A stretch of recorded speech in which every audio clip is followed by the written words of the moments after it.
Hello and welcome back to another episode of SunHaven. So another day, but this is fantastic. So we've got the 3 crops there complete, which means we can finally finish that path that was triggering me.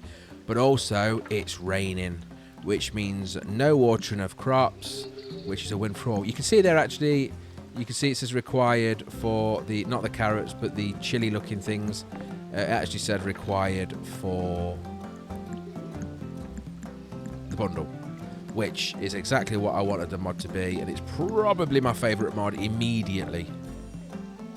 Though likely the mod that allows us to have sprinklers will be equally as good shortly, but for now, that mod is fantastic for allowing me to know exactly what I need to save, what I can sell or get rid of. Again, over to the fishing net here, we can pick up this fish. Immediately picking up the fish, put the cursor over it, and you can see there it says it's required for the large tank in the aquarium collection. So I'll put one of them in there to be collected, and the second one can be eaten, sold, or whatever you like. So yeah, that mod is fantastic, and that mod list is in the description of the last episode, along with the on the description for every episode after that. So if you wish to use mods, go ahead. There will be a mod tutorial on how to install them, but it is reasonably simple.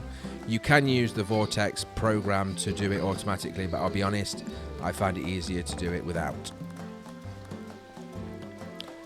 Can we please get this path complete? Yes, we can. I can see it on my hotbar there, so I'm sure I'm going to come around to do it.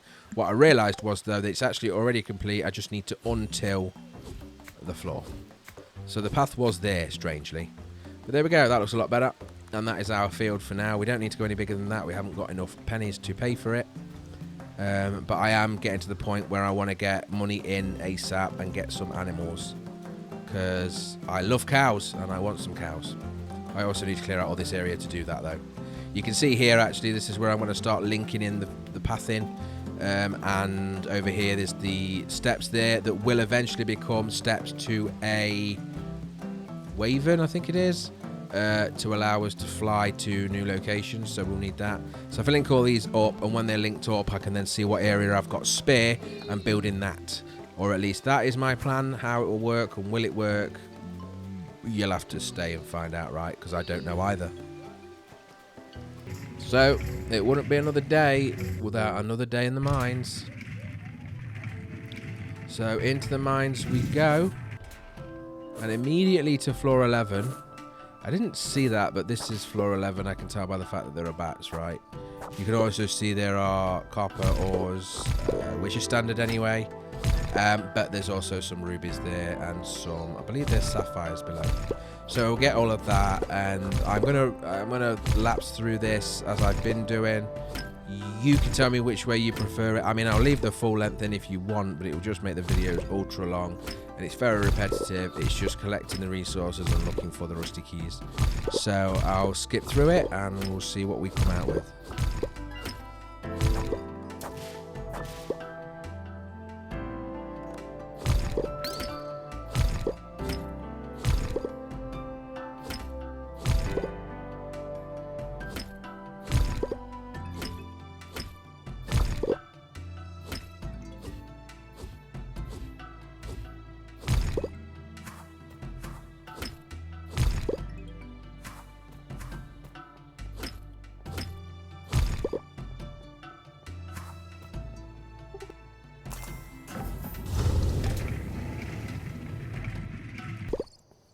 And I really pushed the boundaries here. You can see it's actually 11:50 at night, so very shortly we're going to pass out.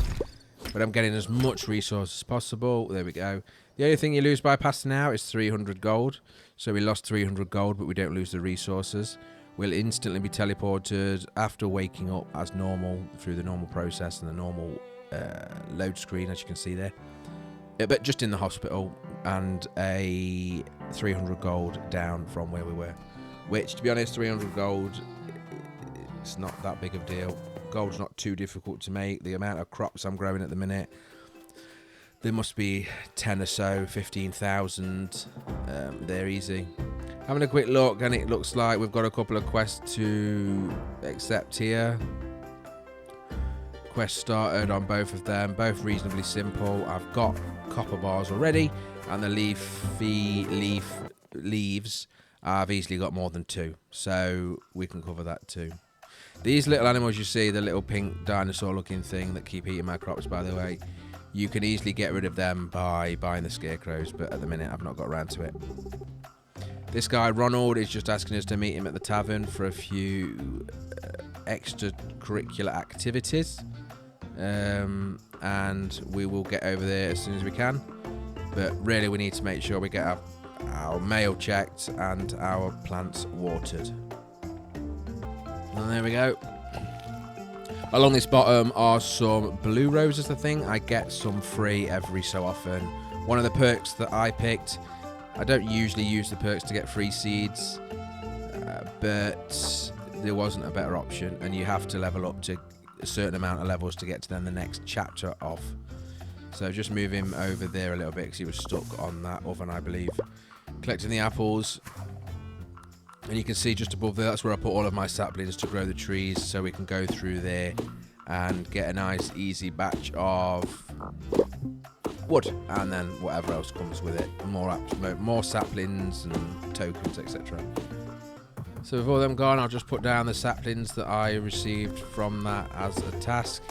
They are a rare drop. I don't think you get them on trees unless they are fully grown, and by fully grown I mean it's where you chop them and you're left with a stump. That is where you have a chance of getting the saplings. Cutting a tree down before that means you get no stump and you get no chance of the... Oh, I need that for the collectibles. Again, you can see it showing in the pink writing.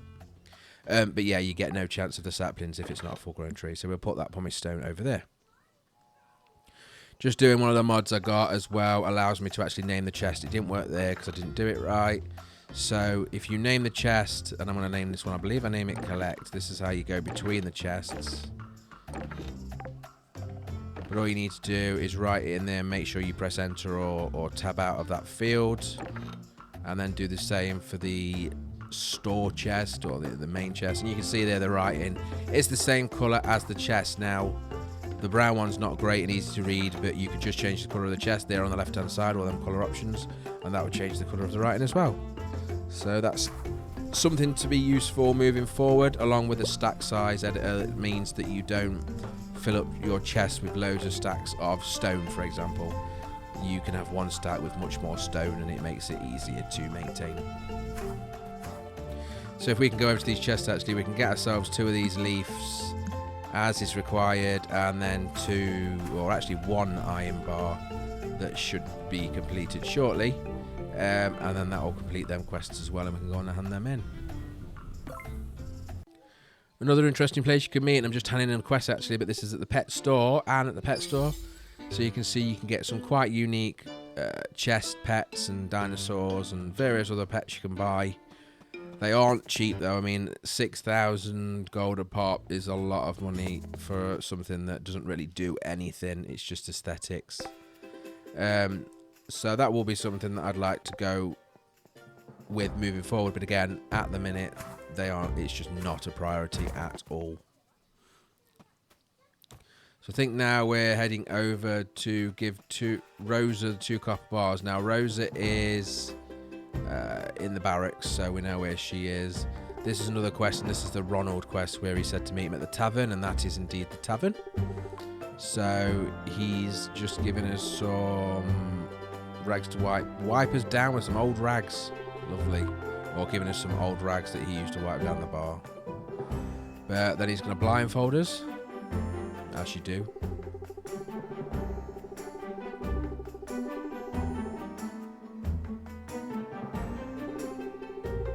And where do you think he's going to take us?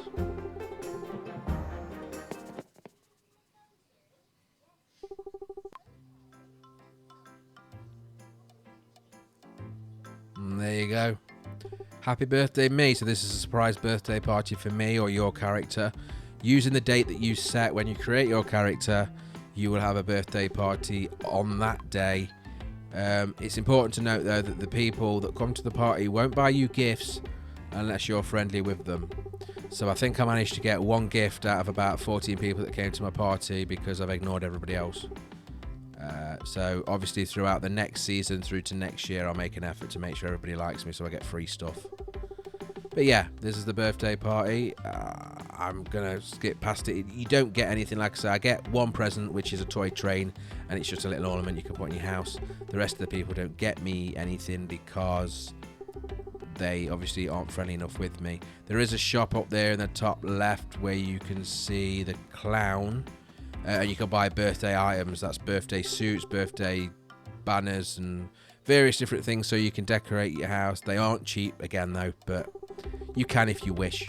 But really for me, it's going to be next season or next year that this will be much more exciting, I hope, because I should get lots more presents. They asked me to make a wish when I blow out the candles, so my wish was my farmhouse will turn into a mansion. I was hoping that it'd actually do that, but it did nothing. So, unless I'm missing something, maybe it will next year, I don't know. But there we go. Happy birthday to us.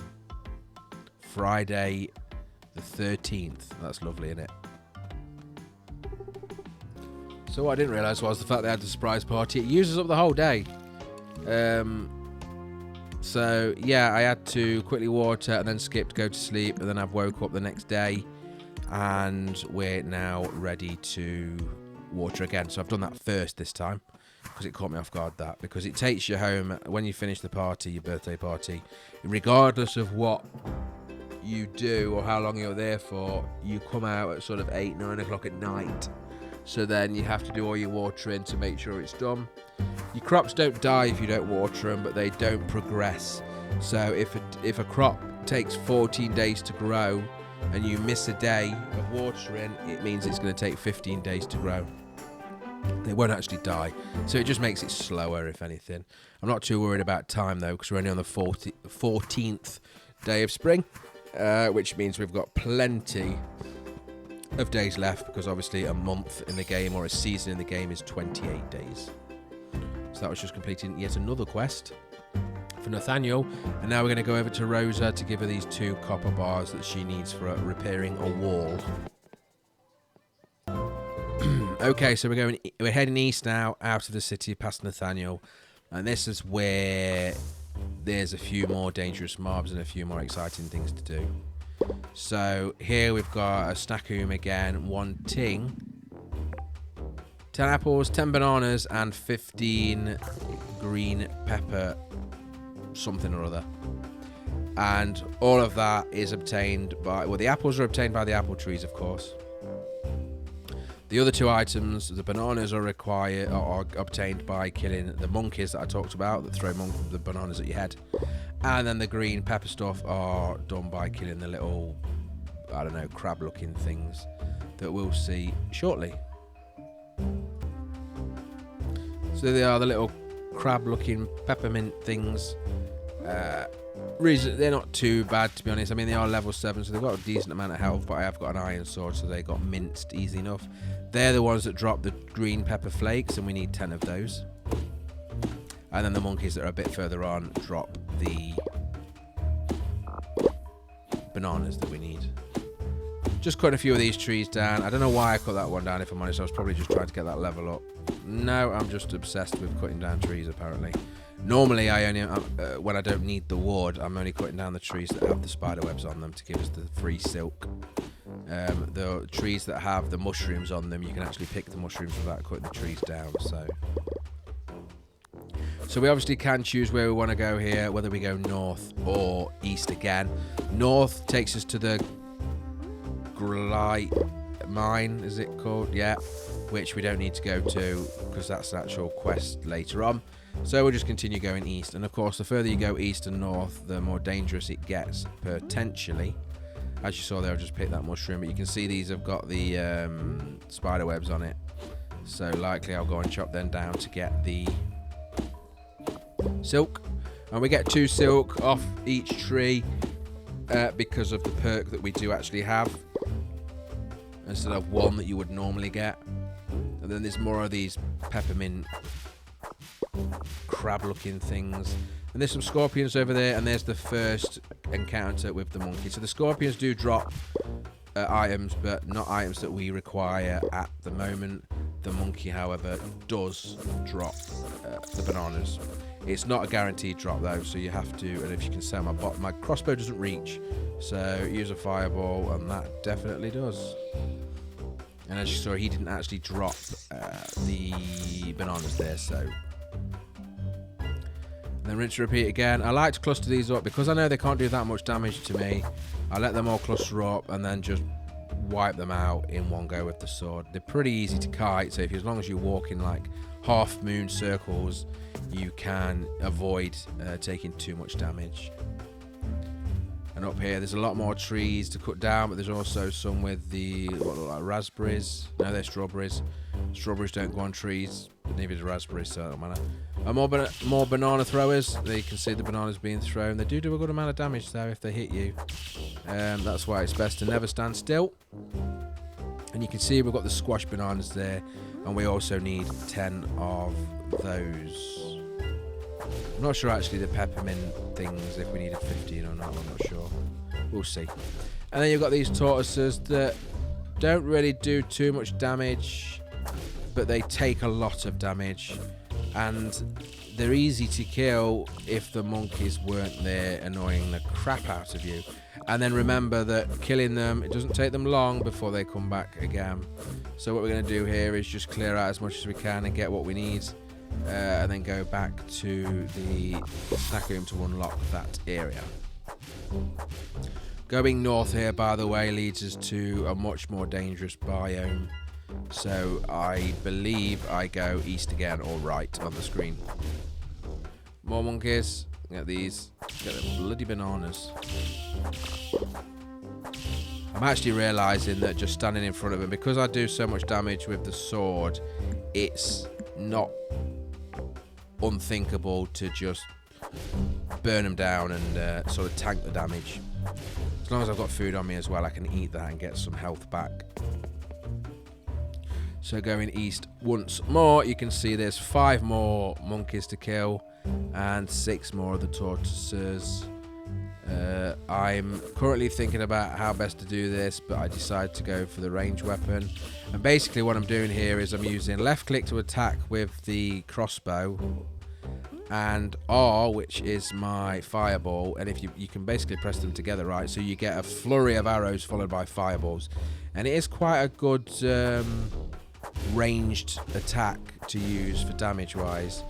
It's not AoE at all, so you're not going to be able to kill like 5 or 6 of the things at once, but it works and it definitely pays off in the end. So you can see here, I really want that tome though in that bottom right hand corner, so I'm going to go for it. I mean, that's as dicey as it can get at the minute, and I didn't really take much damage there because you just don't stand still. So back to where we was, where we saw that first monkey, and you can actually go north and you'll see that there is a guy with a, what I can only describe as a chocobo. If you play Final Fantasy, that will make sense, but it's a giant budgie anyway, whatever you want to call it. And then it's being ridden by Clive, and Clive is saying that he'd like to use his cabin and cart, but he hasn't got a wheel. He's got a missing wheel. Now, luckily, I know where the wheel is, and it's just here behind that tuft of grass. So we will immediately pick up the wheeling. I got distracted by the title there. The wheel, which is the wheeling deal. We can then quickly go. We've got 10 minutes before we pass out, and that's an elite scorpion, but we're not going to hang around to fight that because we've only got 10 minutes to give him his wheel, and then we're going to pass out. After the wheel, he requires the final part, which is the hub, and the hub is made of metal, so he requires an iron ingot, which I'm pretty sure we've already got, just not on us. So he'll do that, and likely we're going to pass out sometime very soon. There you go. And back over to the next day, day 16, the Monday, and at the hospital. So back home on the next day, and you will see this is the next boss that appears.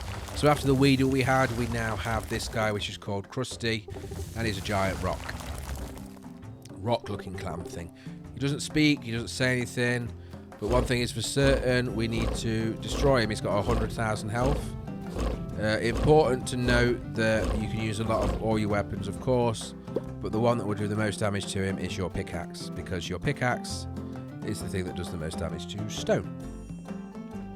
So we do need to slap him down, but it says to get some help, so we'll go and fetch the assistants, which is Rosa and Nathaniel, I believe, to give us a hand to start doing some damage to that boss. Every day he just chucks rocks over your base and the odd ore, It can be productive because he does throw gold as well, but it also makes a mess. So although I did complete them quests, and both of them should be at my the blade buddy you can see there, I did actually come back here just to finish off. I needed a couple more bananas, I think it was. Yep, it is. And apples, which are easy enough to do. So there you go. So this Snackoom guy should now politely sod off. No rush, but there he goes. And we get another Snackoon plushie, which is just a teddy bear that you get for every one of them that you do. Now, other than the odd item that you can get going this way, i.e. fruits and the odd fish in, there is only really one thing to follow this path, and that is to take you to the mana pool or the mana portal. All I can really say is that there's a large jump here, but the skip makes it easy. All I can really say is it just gives you increased maximum mana. So you can see I've got 29 at the minute. And going into this area, you can see there's the mana well there, and all you have to do is touch it or make a wish. We now have 34. So it gives 5 max mana. Now it does do that, I think, once a week, so you have to keep remembering to come back here. But that's it. There's a chest here, obviously, with some goodies in it, but that's what you come here for. Open the chest, and we get 150 gold, an amethyst, and some rubies. No, 1 ruby, 1 amethyst, and some gold. And that's it. We can go back now. And we'll go back to Rosa to sort out the Blade Buddy 2 of 3, which will mean that we can then go back to base and... Oh, looks like I want to fish. I want to do some fishing. I just had a random urge to fish up that fish there. I feel like because it's a rarer location that it might be a decent fish, but it's spoiler, it's not. So yeah, we'll go back to the base and see how this crusty guy is getting sorted. And we caught a painted egg, which isn't a fish, but it is a collectible for the museum, so it could be worse.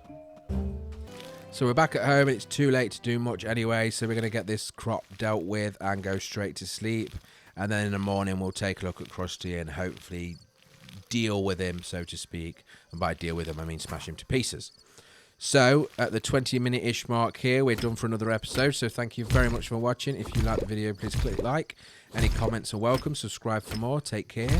Goodbye.